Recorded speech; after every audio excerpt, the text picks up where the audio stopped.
మేము తిరస్కరించినము. కాబట్టి మీలో మార్పు రావాలి. అందుకే మీ అధికారాన్ని మార్చినాం. ప్రధాన ప్రతిపక్షంగా మీ బాధ్యతను నెరవేర్చాలని ప్రధాన ప్రతిపక్ష హోదా వారికి ఇచ్చి ప్రజలు ఇంకొక అవకాశాన్ని ఇచ్చే ప్రయత్నం చేశారు. దురదృష్టవశాత్తు గవర్నర్ గారి ప్రసంగం రోజు ప్రధాన ప్రతిపక్ష నాయకుడు హాజరు కాలేదు. ఈరోజు ఈ చర్చలో అయిన వారు సుదీర్ఘమైన రాజకీయ అనుభవము, పరిపాలనలో వారికి అనుభవం ఉన్నది. 80,000 పుస్తకాలు చదివిన తెలంగాణ రాష్ట్రంలో అందరికంటే అతి గొప్ప మేధావిని అని వారు పదే వారు ప్రస్తావిస్తుంటారు. ఆ మేధావితనం ఈ 4 కోట్ల తెలంగాణ ప్రజల యొక్క అభ్యున్నతి కోసం వారు ఉపయోగించి ఈ సభలో మా ప్రభుత్వం తీసుకుంటున్న నిర్ణయాలను సహేతుకంగా విశ్లేషించి ప్రస్తావించి ఏమైనా సలహాలు సూచనలు ఇచ్చి ఈ ప్రభుత్వం తీసుకుంటున్న నిర్ణయాలలో ఏమైనా ప్రజలకు ఇబ్బంది కలిగే అంశాలు ఏమైనా ఉంటే వాటిని సవరించి వారు సూచన చేస్తే వారి సూచనలు తీసుకొని ప్రతిపక్షాన్ని, ప్రతిపక్ష నాయకుడిని గౌరవించి మా ప్రభుత్వము ప్రజాపాలన అందించాలన్న ఆలోచనతో సభలోకి వచ్చినాం అధ్యక్ష. కానీ ప్రధాన ప్రతిపక్ష నాయకుడు రాకపోవడం, ఆ కుర్చీ ఖాళీగా ఉండడం ఈ సభ యొక్క గౌరవానికి మంచిది కాదని చెప్పి తమరి ద్వారా ప్రతిపక్ష నాయకుడికి సూచన చేస్తున్నారు అధ్యక్ష.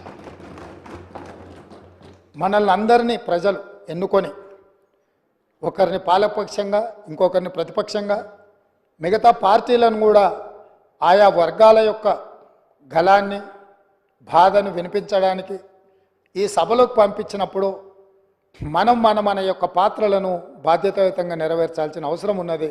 భవిష్యత్తులోనైనా ఆ దిశగా ఈ సభలో ప్రతిపక్ష నాయకుడు అడుగుడు వేయాలని నేను కోరుకుంటున్నాను, భావిస్తున్నాను అధ్యక్ష. ఏది ఏమైనా అధ్యక్ష, మేము ఈ రోజుకి దాదాపుగా డిసెంబర్ 7 నుంచి ఫిబ్రవరి 7 తారీఖు వరకు 60 రోజులు పూర్తి చేసుకున్నాం. ఈరోజు మనం ఫిబ్రవరి నెలలో 9 తారీఖు రోజు, డిసెంబర్ 9 రోజు మేము ఏదైతే నిర్ణయాలు కొన్ని ఇదే అసెంబ్లీలో అమలు చేసినాం.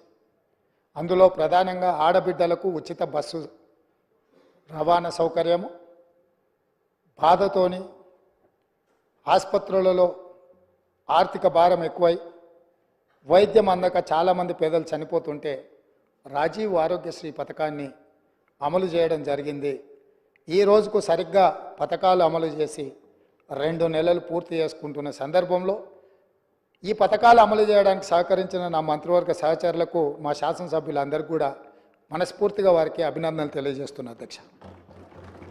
అదేవిధంగా అధ్యక్ష, గతంలో జరిగిన చాలా లోపభూయిష్టమైన నిర్ణయాలు ఉన్నాయి. వాటిని సవరించుకుంటూనే వాటిని సరైన దిశగా తీసుకువెళుతూ ప్రజలకు ఒక మంచి పరిపాలన అందించాలని అహర్నిశలు ప్రతి నిమిషము మా ప్రయత్నం మేము చేస్తున్నాం అధ్యక్ష. ఇందులో భాగంగానే మొన్న జరిగిన క్యాబినెట్లో లేదా గవర్నర్ గారి ప్రసంగంలో కొన్ని ప్రధానమైన అంశాలను మేము పొందుపరచడం జరిగింది. నేను చూసిన డాక్టర్ పల్లా రాజేశ్వరరెడ్డి గారు మాట్లాడేటప్పుడు ప్రభుత్వం తీసుకున్న కొన్ని మంచి పనులను వారు అభినందిస్తారేమో అని, అదేవిధంగా ప్రభుత్వం తీసుకుంటున్న నిర్ణయాలలో